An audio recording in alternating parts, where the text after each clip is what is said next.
என்னம்மா சுனிதா, உங்க பெரியம்மாக்கு என்னாச்சு? திடீர்னு நெஞ்சு வலி வந்துருச்சு. எனக்கும் அதாங்க புரியல. என்னவா இருக்கும்? நல்லா தான் இருந்தாங்க, நல்லா தான் பேசிகிட்டு இருந்தாங்க. அவங்க சடங்குக்கு உள்ளே போனதுக்கப்புறம் இப்படி பண்ணுறாங்கன்னா ஏன் இப்படி பண்ணுறாங்கன்னு எனக்கே புரிய மாட்டேங்குது. எங்கள் அம்மாவுக்கு எல்லாமே தெரியும், எங்கள் அம்மா கிட்ட கேட்டால் தான் தெரியும். இதில் உங்கள் அம்மாட்ட என்ன கேட்குற? பார்த்தாலே தெரியுது உங்கள் சித்திக்கு இதெல்லாம் பிடிக்கல. அவங்க ரெண்டு பேரும் அவங்கவுங்க விருப்பம் இல்லாமல் கல்யாணம் பண்ணிட்டாங்கல்ல, அதை பிரித்து காமிக்கிறேன்னு சொல்லிட்டு இருந்தாங்களா, அதை தான் நடைமுறைப்படுத்துகிறாங்கன்னு நினைக்கிறேன். அப்போது உள்ளே வந்தால் தானே பண்ண முடியும். அதுக்காக தான் நல்லவங்களாட்டு நடித்து உள்ளே வந்துட்டாங்க. எப்படி கெடுக்கணுமோ அந்த மாதிரி கெடுத்துட்றாங்க. இவங்க வேறு ரொம்ப நல்லவங்களாச்சே, அவங்க சொல்கிறதெல்லாம் நம்பிட்டு இருக்காங்க போல இருக்கு. ஆமாங்க, எனக்கும் அதே தான் சந்தேகம். நல்லபடியாக உங்களுக்கு கல்யாணம் முடிஞ்சிருச்சு, நம்ம கல்யாணமும் நல்லபடியாக நடந்துரும்னு பார்த்தா ஏதாவது ஒரு பிரச்சனை மாற்றி மாற்றி எனக்கே புரிய மாட்டேங்குது. நம்மளும் இப்போ கல்யாணம் பண்ணி இந்த மாதிரி சடங்கு வந்து உங்கள் அம்மா இந்த மாதிரிலாம் பிரச்சனை பண்ணுவாங்களோடி? ஏன் அப்படி கேட்குறீங்க? இல்லை, உங்கள் அம்மாவுக்கு வந்துட்டு தன்னோட அண்ணன் பையனா பிடிக்குமே ஒழிய தன்னோட பொண்ணை கட்டிக்க போகிற மருமகனா பிடிக்காதுல்ல. அதான் யோசிச்சுட்டு இருக்கேன். என்ன பண்ணுறது? நியாயப்பிரகாரம் உங்கள் அம்மா தான் 3 பிள்ளைகளில் யாரோ ஒருத்தரை அவங்களா பார்த்து கல்யாணம் பண்ணி கொடுக்கணும். பட் அவங்களுக்குமே அதில் விருப்பம் இல்லை பாரு. லூசு, எனக்கு தான் உன்னை பிடிக்குமே. யார் தடுத்தா என்ன, தடுக்காட்டி என்ன? நீ ஏன் வேணான்னு சொன்னாலும் அவனை உன்னை எப்படி தூக்கி போய் தாலி கட்டுறதுன்னு எனக்கு தெரியும். அடிப்பாவி, விட்டா என்ன வேணா பண்ணுவடி நீ. பின்ன ஏன் காதலை யாருக்காக விட்டு கொடுக்க முடியாதுப்பா. ஏதோ கொஞ்சம் தள்ளி போடலாம் நம்ம கல்யாணத்தை ஒழிய உன்னை விட்டுட்டு வேற யார் கூடயெல்லாம் என்னால் வாழ முடியாது. அந்த மாதிரி ஒரு வாழ்க்கை எனக்கு தேவையும் கிடையாது. கடைசி வரையும் உன்னை நினச்சிட்டே வாழ்ந்துக்கணும் ஒழிய வேற யாருக்கும் கழுத்தெல்லாம் நீட்ட முடியாதுப்பா. இல்லை, உனக்கு கேட்குறேன், தப்பாக நினச்சிக்காத.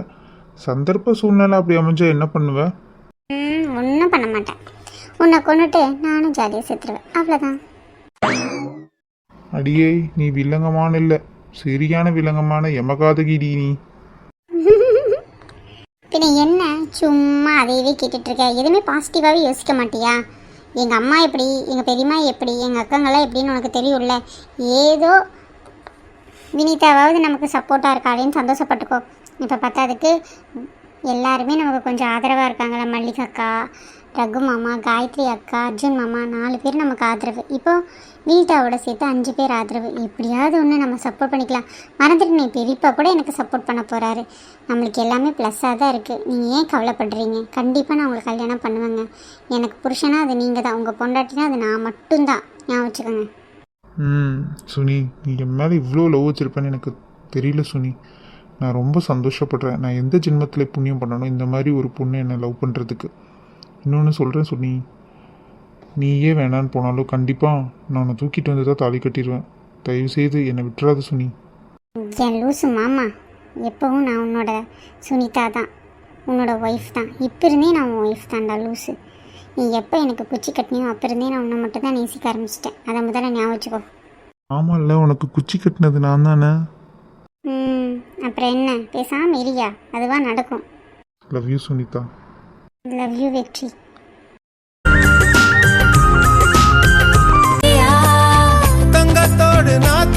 அச்சோ கடவுளே, எங்கள் அம்மாவுக்கு எதுவும் ஆகாமல் நீங்கள் தான் பார்த்துக்கணும். கடவுளே, எங்கள் அம்மா வேறு நெஞ்சு வலின்னு வந்திருக்காங்க. ப்ளீஸ் நல்லபடியாக எங்கள் அம்மாவுக்கு எதுவும் ஆகாமல் பார்த்துக்கணும். அச்சோ கடவுளே, இந்த அக்காவுக்கு எதுவுமே புரிய மாட்டேது. எப்படி தானே இவள் கல்யாணம் பண்ணி வேறு குடும்பம் நடத்த போகிறா, ஒன்றும் புரியலை. ஏண்டி, நான் இவ்வளோ பதறிட்டு இருக்கேன், அம்மாவுக்கு இப்படி ஆயிடுச்சுன்னு உனக்கு கொஞ்சமாவது அக்கறை இருக்காடி? நீ பாட்டுக்கு கூலாக நின்றுட்டு இருக்க. இல்லை, நான் தெரியாமல் தான் கேட்குறேன். உனக்கு எதுவுமே புரியுதா இல்லை தெரியாமல் இருக்கியான்னு எனக்கு புரிய மாட்டேங்குதுக்கா. சத்தியமாக சொல்கிறேன், நீ இப்படி இருந்தீன்னா உன்னை எல்லாருமே ஏமாற்றிடுவாங்க. கொஞ்சம் பார்த்து நடந்துக்கோ. என்ன ஏமாத்துறதுக்கு என்னடி இருக்குது? அம்மா நெஞ்சு வலிக்குதுன்னு போயிருக்காங்க, ஹாஸ்பிட்டல் கூட்டிகிட்டு போயிருக்காங்க. உனக்கு ஏதாவது பார்த்துட்டா இருக்கான்னு கேட்டுட்ருக்கேன். நீ என்னென்னமோ பேசிகிட்டு இருக்க. ஒன்று சொல்லட்டுமா? அம்மாவுக்கு நெஞ்சு வலியெல்லாம் ஒன்றும் வரல. அம்மா நடிக்கிறாங்க, ஏதோ ஒரு காரணத்துக்காக நம்மளை நடிக்கிறாங்க. ஏன் அவ்வளோ மணி நேரம் நெஞ்சு வலி வரல? இப்போ திடீர்னு வந்துச்சுன்னா என்ன அர்த்தம்? அது நம்ம ரூமுக்குள்ளே போனதுக்கப்புறம் அப்போ நம்ம சந்தோஷமாக இருக்கக்கூடாது, நம்ம நினச்ச வாழ்க்கையில் சந்தோஷமாக இருக்கக்கூடாதுன்னு தானே அர்த்தம். ஏண்டி, அம்மா அப்படியெல்லாம் நினைக்க மாட்டாங்கடி. அக்கா சத்தியமாக சொல்கிறேன், நீ என்னை ஏதாவது சொல்ல வச்சிடாத. அக்கா ஆச்சேன்னு பார்த்துட்ருக்கேன், பார்த்துக்கோ. என்னடி, ஏண்டி இப்படியெல்லாம் பேசுகிற? இங்கே பாரு, எனக்கு தெரியும் அம்மாவை பற்றி. அவங்க நடிக்கிறாங்க, பக்காவாக நடிக்கிறாங்க. நம்ம 2 பேரும் நம்ம 2 கல்யாணம் பண்ணவங்கள கூட வாழக்கூடாது. அதுக்கு தான் இந்த எல்லா பிளானையும் அவங்க பண்ணிகிட்ருக்காங்க. சரியா? அன்றைக்கி தான் அவங்க சொன்னாங்கல்ல. உனக்கு புரியுதா புரியலையாக்கா? ஏதாவது ஒன்று மாற்றி மாற்றி யோசிச்சுக்கிட்டே இரு. உனக்கு எல்லாமே நல்லபடியாக நடந்துருச்சுன்னு நினச்சி சந்தோஷப்பட்டுக்கோ. ஏதோ அதுக்கு நாங்கள் 3 பேரும் கஷ்டப்பட்டு பாடுபட்டங்காட்டியாச்சு. இல்லைன்னு வையேன், நீ அம்மா மிரட்டியிருந்தா நீ பாட்டுக்கு போய் மணவாடியில் உட்காந்துட்டு எங்களையும் சேர்த்து அழுக வச்சுருப்பேன். இல்லடி, அம்மா அப்படி பண்ணதுனால எனக்கு பயமாக இருந்தது, அவ்வளோதான். அவங்க நடிக்கிறாங்களா இல்லையான்னு எனக்கு எப்படிட்டே தெரியும். அதை தான்க்கா சொல்கிறேன், அவனோட வெகுளித்தனத்தை எல்லாருமே மிஸ்யூஸ் பண்ணிக்குவாங்க. தயவு செய்து சொல்கிறேன், நம்ம தெரிஞ்சவங்களும் யூஸ் பண்ணுவாங்க, தெரியாதவங்களும் யூஸ் பண்ணுவாங்க. நீ எவ்வளோ பெரிய வீட்டுக்கு ஒரு பொண்ணு மருமகளாக வந்திருக்கேன்னு தெரியுதா? புரியுதா உனக்கு? நீ அவர் மாமா வந்து எவ்வளோ பெரிய கோட்டையை எழுப்பியிருக்கார். அதனோட ராணியே நீ தான். புரியுதா? ராணின்னு எப்படி இருக்கணும்? சமயோஜித புத்தியோடு இருக்கணும். அதை முதல்ல புரிஞ்சுக்கோ. நீ எப்படி இருக்கியோ அதை பொறுத்து தான் மாமாவோட சக்ஸஸும் ஃபெயிலியரும் இருக்கும். நீ நல்லா புத்திசாலித்தனமா அவருக்கு ஒரு பெரிய ஷீல்டு மாதிரி இருக்கணும்க்கா. அதை முதல்ல புரிஞ்சுக்கோ. எனக்கு புரியலடி, நம்ம அம்மா கிட்ட கூட நான் அப்படி தான் இருக்கணும்னு நினைக்கிறியா நீ? அக்கா, அவங்க என்ன தான் பெற்றாங்க, என்னையே பெத்த பொண்ணு மாதிரி அவங்க பார்க்கறது கிடையாது. எல்லாமே சுயநலம். அப்படி இருக்கும்போது நீ இன்னொருத்தவங்க பெத்த பொண்ணு, உனக்கு சித்தி, அவங்க எப்படி அம்மா மாதிரி நடந்துக்க முடியும்? நீ இதை சொல்லும்போது எனக்கு கஷ்டமாக இருக்கும்னு எனக்கு புரியுது. ஆனால் உண்மை இதுதான். நான் உன் மேலே பாசம் வச்சுருக்கேன், அது உண்மை. ஆனால் என் அம்மா உன் மேலே அப்படி பாசம் வைக்கணும்னு அவசியம் இல்லை. நீ வச்ச பாசம் உண்மை, அதுக்கு அவங்க தகுதியானவங்க கிடையாது. அதை முதல்ல புரிஞ்சுக்கோ. எதாக இருந்தாலும் யோசித்து ஒரு தடவைக்கு 10 தடவை யோசித்து முடிவிடு. நீ முதல்ல இருந்த மல்லிகா கிடையாது. நீ இப்போ மிஸ்ஸஸ் அர்ஜுன். ஓகே, இவ்வளோ பெரிய சாம்ராஜ்யத்தை கட்டி காத்துட்ருக்கவரோட ஒய்ஃப். அப்படி இருக்கும்போது நீ கொஞ்சம் ஏமாலியாக இருந்தால் கூட அது மாமாவோட வாழ்க்கையை பெருசாக பாதிக்கும். ஏன், உன் வாரிசை முதற்கொண்டு பாதிக்கும். புரியுதா? அப்படின்னா என்னென்னு விளங்குதா? இனியாவது புத்திசாலித்தனமாக இரு, அது இதையும் நினைக்காத. புரியுது, அம்மா ஏன் இப்படி பண்ணுறாங்கன்னு எனக்கு புரியலை. ஆனால் ஒரு நாள் அவங்க கண்டிப்பாக மாறிடுவாங்கடி. அவங்க மாறுறப்ப மாறட்டும்க்கா. நீ அது வரைக்கும் அவங்கக்கிட்ட மயங்காத. நீ நான் சொல்கிற மாதிரி இரு, இல்லையா அதுக்கு மேலே உன் விருப்பம், என்னமோ பண்ணு. சரிடி, நீ சொன்ன பிரகாரம் நான் இருக்கிறேன். என்னால் அர்ஜுன் மாமாவுக்கு எந்த களங்கமும் வரக்கூடாது. அதை நான் கண்டிப்பாக கட்டி காப்பாற்ற வேண்டி. அதே சமயம் கொஞ்சம் தைரியத்தையும் வளர்த்திக்கோ. புரியுதா? தைரியத்தை யாரும் சொல்லித்தர மாட்டாங்க, நம்மளாதான் வளர்த்திக்கணும். புரியுதுடி, புரியுது, எல்லாமே புரியுது. இதுவும் வாழ்க்கை, நீ தான் வாழணும். வேறு யாரும் வாழ்க்கையை மாற்றிடாமல் பார்த்துக்கோ. புரியுதுமா. அச்சு அண்ணி, இப்போ எப்படி இருக்கு உங்களுக்கு? நல்லா இருக்கா அண்ணி? சொல்லுங்க அண்ணி. பாக்கியம், என்னம்மா ஆச்சு திடீர்னு? ரொம்ப பயமுறுத்திட்டோமா? நல்லா இருக்கே இப்போ? பாவம், இது நடிக்குதுன்னு தெரியாமல் அவங்கள எப்படி அழுகுறாங்க.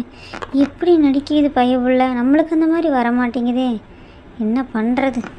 நம்ம கேட்குறேன்னா சந்தேகப்படுவாங்க, நம்மளும் கேட்டு வைப்போம்.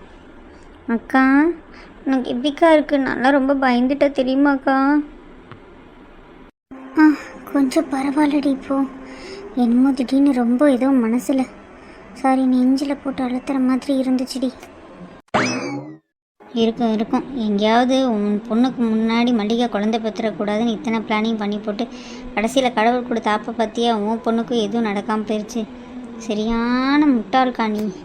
அண்ணி இப்போ பரவாயில்ல அண்ணி, நானே ரொம்ப பயந்துட்டேங்க அண்ணி. பிள்ளைங்களுக்கெல்லாம் இப்போ தான் கல்யாணம் ஆகிருக்குது, பேரம்பேத்தியெல்லாம் பார்க்க வேண்டாமா? நீ ஏன் கவலைப்படுற? நான் நல்லா தான் இருக்கேன். காலையிலத்துக்குள்ளே சரியாயிரும். பேசவே முடியாமல் பேசுகிறீங்களே அண்ணி, அதை நினச்சாதான் கஷ்டமாக இருக்குது. பிள்ளைங்களுக்கெல்லாம் இப்போ தான் கல்யாணம் பண்ணியிருக்கிறதுக்குள்ளே ஏதாவது பிரச்சனைனா என்னம்மா பண்ணுறது? அதான் பயந்துகிட்டே இருந்தேன், யோசிச்சுட்டே இருந்தேன். நல்ல வேலைம்மா, உனக்கு ஒன்றும் ஆகலை. ஆமாம் அண்ணி, எங்கள் வீட்டுக்கு வந்துட்டு இப்படியெல்லாம் நடந்தா என்னால் தாங்க முடியுமா அண்ணி? பையன் ரொம்ப ஃபீல் பண்ணுதுகளே. ஒன்றும் இல்லைம்மா, நல்லா தான் இருக்கேன், சரியாயிடுவேன். அதெல்லாம் சொல்ல முடியுமா யாருக்கு என்ன நடக்கும்னு? அழுகிறத நிறுத்து. ஏன் இப்படி அழுகிற? நீங்கள் அவள் தான் சின்ன பொண்ணு அழுகிறானா, நீங்களும் இப்படி அழுதுட்டு நிற்கிறீங்களே. எல்லாத்தையும் அழுக வச்சுட்டு உனக்கு ஒரே குஜால் தான் போ. இல்லைம்மா, நீ எப்போ ரெடியாகி வரையோ அப்போ தான் எனக்கு சந்தோஷம். நம்ம எப்போ ஊருக்கு போகிறது? பிள்ளைகளை மறு வீட்டுக்கு வேறு அழைக்க வேண்டாமா? டாக்டர்கிட்ட கேளுங்க, அவங்க சொல்லுவாங்க. அவங்க சொல்கிறது இருக்கட்டும் அண்ணி. உங்களுக்கு இப்போ எப்படி இருக்குது? நல்லா இருக்கீங்களா? ஒன்றும் பிரச்சனை இல்லையே? இன்னும் பெயின் இருக்கா? ஆமாம் பாக்கியம், எதாக இருந்தாலும் சொல்லு பாக்கியம், நல்லா செக் பண்ணிகிட்டே போகலாம். மறு வீட்டு கூட இன்னும் 2 நாள் தள்ளி வச்சுக்கலாம், ஒன்றும் பிரச்சனை இல்லைம்மா. எனக்கும் அதுதானே வேணும். சரிங்க, இன்னும் 2 நாள் தள்ளி பார்க்கலாங்க. கொஞ்சம் எனக்கும் உடம்பு நல்லாகட்டும். நான் பாட்டுக்கு அடைய ஆரம்பிச்சிட்டேன்னா மறுபடியும் ஏதாவது நாச்சுன்னா என் பிள்ளைங்களுக்கு என்ன பண்ணுறதுங்க? ஐயோ அண்ணி, அப்படியெல்லாம் சொல்லாதீங்க அண்ணி, எதுவும் நடக்காது. பாவம் இந்த சரவ பையபிள்ளையும் அது நடிக்கிறத தெரியாமல் அப்படி அழுகுது. என்ன ஒரு பாசம். ஆனால் சத்தியமாக எங்கள் அக்கா எப்படியெல்லாம் நடிக்கிறா பற்றியா? நான் போய் டாக்டரை கேட்டு வரேன். ஆமாம், நானும் கேட்டுட்டு வரேன் அண்ணி. பார்த்துருங்க அக்கா, பார்த்துக்குங்கக்கா. நான் போய் என்னன்னு கேட்டுட்டு வரேன். ஒரு 2-3 நாள் பொறுத்திருந்தே போவோம். பாருங்கள், காரில் போய்க்கலாம், கவலைப்படாதீங்க. ட்ரெயின்லையோ பஸ்லையோ வேண்டாம். நம்ம டிரைவர்னா பிரச்சனை இல்லாமல் பத்திரமா கூட்டிகிட்டு போயிட்டு வந்துடுவார். சரிங்களா? ம் சரிம்மா. அக்கா இது உனக்கே ஓவரா தெரியல, எதுக்குக்கா இப்படி நடிச்சிட்டு இருக்க? எல்லாம் நல்லபடியாக தானே போயிட்டு இருந்துச்சு. உன் பிள்ளைங்களோட சடங்கை ஏக்கா நீயே நிறுத்திட்ட? இல்லடி, மல்லிகாவுக்கு தான் ஸ்கெட்சு போட்டேன், காயத்ரி சேர்த்து மாற்றிட்டாடி. நான் யோசிக்காமல் விட்டேன், 2 பேத்துக்கு அட் அ டைமில் தானே நடக்குதுன்னு மறந்துட்டேன்டி. ச்சே, நல்லது நினச்சா நல்லது நடக்கும். உனக்கு தான் அந்த புத்தி இல்லையே. நான் கூட திருந்திட்டேன், நீ எப்போ தான் திருந்த போறியோ போ. என்னடி நான் பாட்டுக்கு பேசிகிட்டு இருக்கேன், நீ எதுவுமே பேச மாட்டேங்கிற? ஒன்றும் இல்லைக்கா, நீ என்ன பண்ண போறியோன்னு சொல்லிட்டு தான் நானும் அமைதியாக இருக்கேன். யோசிச்சு பாரு. ஆமாண்டி, நான் நினச்சது தான் கல்யாணத்தில் நடக்கல. அட்லீஸ்ட் வாரிசாவது என் பொண்ணோட வாரிசு முதல்ல வரணும்னு நினைக்கிறேன். அப்போ தாண்டி குடும்பத்துக்கு பெருமை. இதுவும் நடக்க போகிறதில்ல. எப்படி பார்த்தாலும் மல்லிகா தான் முதல்ல வாரிசை பெற்று கொடுக்க போகிறா. நீ என்ன தலைக்கில நின்னாலும் நடக்க போகிறதில்ல. என்னமோ பண்ணு. கண்டிப்பாக்கா உன் விருப்ப பிரகாரமே எல்லாம் நடக்கும். அப்படி சொல்லுடி. சரி, டாக்டர்கிட்ட போயிட்டு கொஞ்சம் காசு கொடுத்து ஏதாவது ஒன்று பொய் சொல்லு போ. ஐயோ, நீ கொடுக்குற காசெல்லாம் எந்த டாக்டருக்கு பார்த்தோம்? யாரை போய் நான் பார்த்து சொல்ல போகிறேன் நெடு. பாக்கியமா கொக்கா, என்னை விட்டுட்டு என் விருப்பம் இல்லாமல் என்னென்னமோ பண்ணுவீங்க. அப்போ இனியாவது என்னோட விருப்பப்படி நடக்க வேண்டாம். எல்லா நடிப்பும் இதுக்கு தான். இந்த 2 நாள் தங்கறது எதுக்கு? இந்த மல்லிகாவை இங்கேயும் பயமுறுத்தி கொட்டத்தை அடக்கி வைக்கிறதுக்கு தான் எல்லாமே நான் பண்ணிகிட்ருக்கேன். பார்க்கலாம், என் பொண்ணு தான் எங்கே போனாலும் பெருசாக தெரியணும் எல்லா இடத்துலையும். அதை வச்சு தானே நானும் இருக்க முடியும். தெரியாமல் முட்டாளாட்டம் இருக்காங்க, என்ன பண்ணுறது? என்ன மல்லிகா தப்பு பண்ணியிருந்தாலும் பிரச்சனை இல்லை, சொத்து ஃபுல்லாக எங்களுக்கு தானே வரப்போகுது. நல்ல வேலை என் தங்கச்சி பொண்ணையே இதில் எழுத்திருந்தேன்னா பாதியாக பிரிஞ்சிருக்கும். ஏன் நான் இதை யோசிக்காமல் விட்டுட்டேன்? மல்லிகா எதை பண்ணாலும் எனக்கும் சாதகமாக தான் இருக்குது. சந்தோஷம். இனி என் ஆட்டத்தை நான் காமிக்க போகிறேன். என்னப்பாச்சு உனக்கு? ஏன் டாக்டர்? என் பொண்டாட்டி என்னை போட்டு அடிச்சுக்கிட்டே இருக்கான். நான் என்ன தான் பண்ணுறதுன்னு தெரியல. எப்படியாவது அவள் அடித்தா எனக்கு வலிக்காத மாதிரி ஒரு மருந்து கொடுங்க டாக்டர். யோ, இந்த பிரச்சனை உனக்கு மட்டும் தான் இருக்கா? நாட்டில் எல்லாத்துக்கும் தாயா இருக்குது. எந்த சயின்டிஸ்டாலையும் கண்டுபிடிக்க முடியாத மருந்து அது. ஏயா நீ வேற? போயிட்டு வாயா.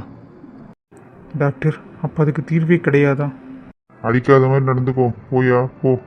சரிங்க டாக்டர், நீங்கள் ஏதோ அனுபவத்தில் சொல்கிறீங்க, கேட்டுக்கிறேன்.